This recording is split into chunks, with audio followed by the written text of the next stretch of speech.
Now, Ruto could not use the same tactics. He didn't have the bloodline, so he couldn't pull the, oh, we fought for independence kind of thing, oh, we owe our ancestors.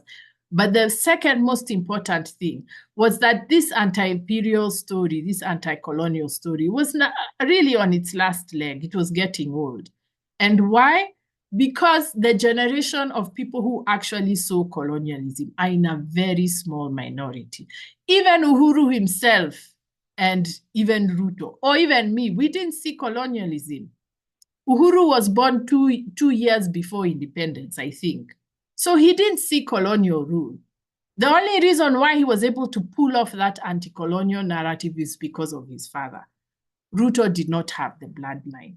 The majority of the population were not going to buy that anti-imperial, anti-colonial line because they didn't see colonialism. Then they only knew, most of them, in fact, by 2022, we were having the first generation of people who were born after Moi, or who were born, who were still toddlers or children when Moi was president. So you couldn't appeal to colonialism and, oh, white man, we fought for our land. It wasn't going to sell. And then Ruto didn't have the bloodline to do it. So what was he going to do to pacify the people at the bottom who can see that their economic fortunes are not changing and that the rich families, the dynasties, were still making money despite the fact that for poorer people, for the middle class, we were not able to pass on our social wealth to our children. So that's when he comes up with bottom-up policy. And one of the most famous bottom-up policies was the Hustler Fund at the time. The Hustler Fund was basically microcredit. If we give Juakali artisans 2,000 bob, they'll be able to do some business, and in the end, they'll make a profit of 1,000 bob and return the money. And what they were doing was using the model that had been promoted by Equity Bank.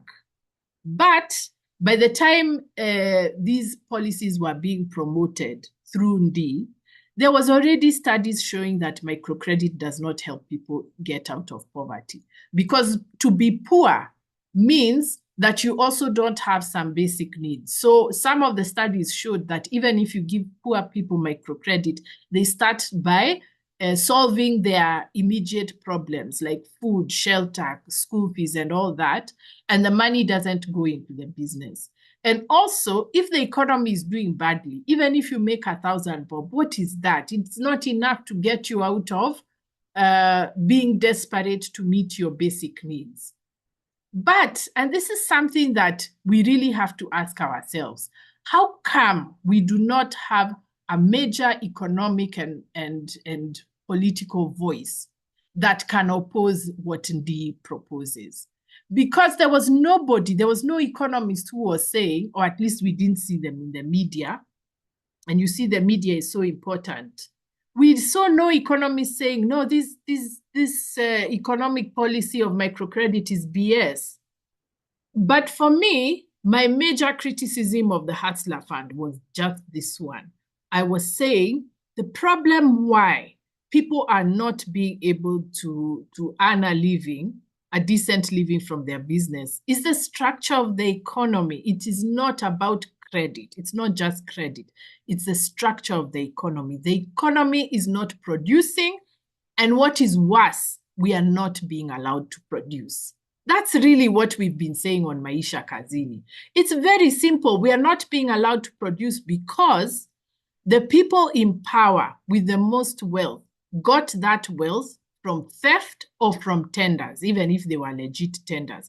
It's not through work they did. They don't know what it means to work and to struggle and build your business slowly.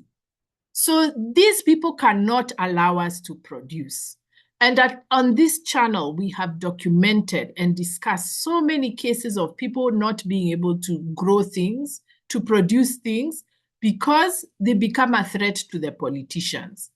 There was a thread that trended on X, and if I find it, I'll put it in the list of links below this video, where this guy was saying, if you start a factory in Kenya, make sure you tell no one. Do not go to the media to advertise your product, because what will happen is that the politicians will come for you, KRA will come for you, and they will make business for you so difficult that you will either have to shut, or you do what some manufacturers have done, you just join politics, because the people who disturb you are the politicians. So for those of us who never get enough money to join politics, how are we going to survive in this economy? That's what needs to go. And people will be able to generate wealth, to produce, to create things, if you leave them alone and stop harassing them. There's an article I share a lot in which a judge was telling off KRA, because what KRA does, which is so cruel, I don't understand it. What KRA does is that if you have a problem with paying taxes, when they come to your business, they don't help you find out how you can comply with the taxation. They shut down the business. How does that even help anyone? You're employing people, you are paying bills.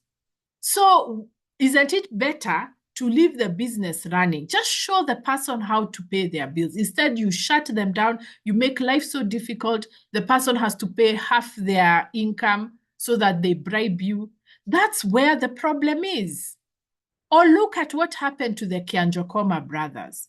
On the first day of their business, the cops do their usual round of harassing people, implementing what, and of course the hope is to get bribes or whatever, and they kill these two young men on the first day of their business. Surely, people, we can't say that our problem of business is microcredit. And then the other thing that I don't like about that hustler fund idea, I think it's the tyranny of low expectations.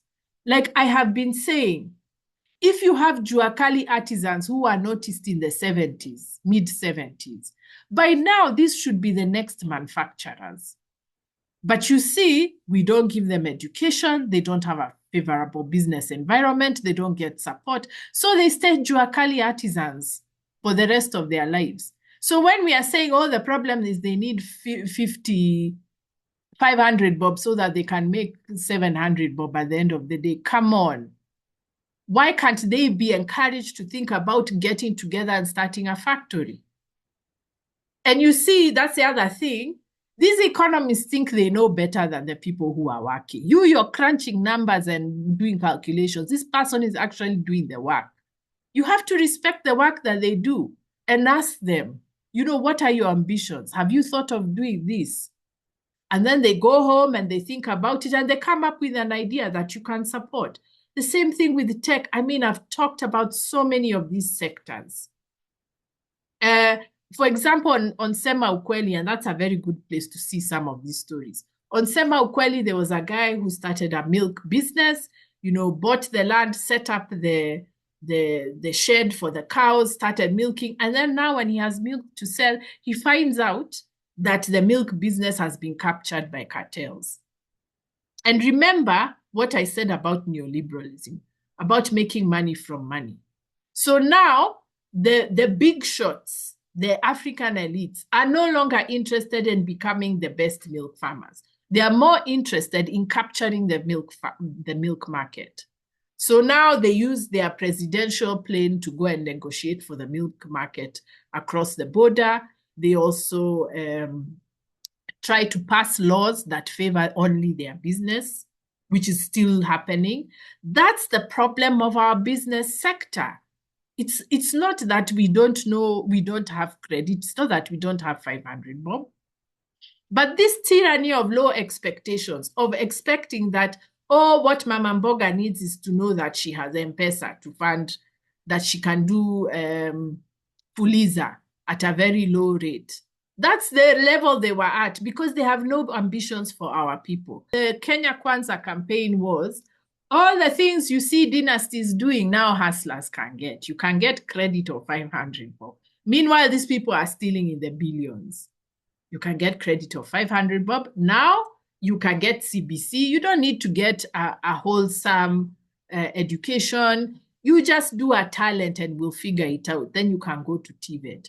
So it's the tyranny of low expectations. In fact, actually, competence is bare minimum education. Hustler Fund is bare minimum credit. And now at SHIF, we have bare minimum health.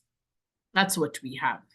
You know, you didn't have dental health care before. Now you have dental 2,000 for the whole family. See, this is better. It's like independence compared to colonialism. This incrementalism, where you have low ambitions, you set the ambitions so low, but because those ambitions are slightly higher than what Kenyans are getting, they say at least, equal at least. That's the economy of and politics of equal at least. Which, let's say, for the sake of argument, let's say that that's acceptable. The problem was, where was Kenya Kwanza going to get the money to fund this? Remember, Uhuru has borrowed loans, and now IMF is knocking. They want their money back. Where was he going to get those loans from? He decided that it's the middle class, the salaried, who are going to pay for healthcare, and they are going to pay for housing. And for education, what is happening now is that with CBC, we are parentally involved. So if you want better than the bare minimum, than the equal at least education, you have to pay for that. But you see what is so annoying and insulting is that while we are being given such a low ambition in terms of education and healthcare, what is happening is that there's also a business elite who are making money from people running away from public services. So with CBC, as our government was playing games with education, at the same time, foreign capital was coming to buy the major schools and to build very expensive schools for the people who want to escape from the bad education system. And that's now the same thing that happened with healthcare. In 2015, the government and the World Bank had already decided they are going to make business easier for private hospitals. And so now they started defunding the training and employment of doctors. The doctors told us about it in 2017. But we were so gaslighted, we didn't see the bigger picture. We thought it was about the doctors' pay. But that was really what was happening. And the CS for Treasury, Mr. Rotich, said it on Citizen TV. He said, we cannot pay the doctors what they're asking for, because if we do, how will the private hospitals survive? So what was happening was that the government was making healthcare in public hospitals of less and less quality so that the private hospitals can do better. Private healthcare can do better. And in fact, I remember sharing a New York Times article that shocked Kenyans.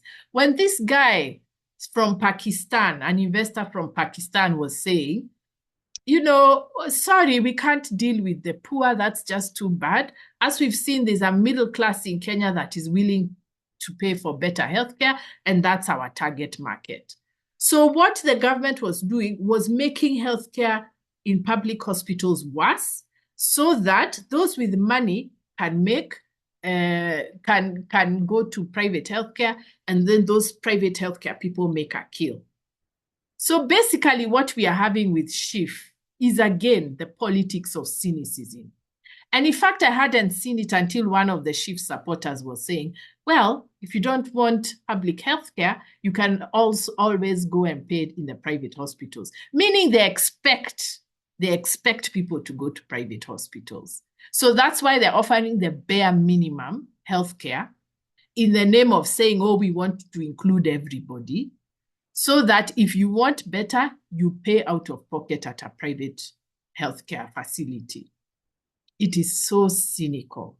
Basically, there are two ways of making money from healthcare, especially with this system. The first level is at the level of tenders. So, even though people are getting a cheaper healthcare at the public level through the government-funded healthcare, the people who are making money from tenders, and they're making money from scale. So they're getting contracts of 104 billion, And then the contract is of 10 years. So even if less is being spent on healthcare per person, you're making more money from the size of the tender and the length of the tender. So that's what the first way in which they are making money. The second way in which they are making money is that they are banking on people with a few more coins running away from the public hospitals. And they're banking on people running out of the SHIF and going to private healthcare facilities. It is so cynical. So those are the people who now make money from private healthcare. Basically, what I'm saying is that this health system we are being told is social is actually capitalist. People are going to go singing to the bank, as we already know.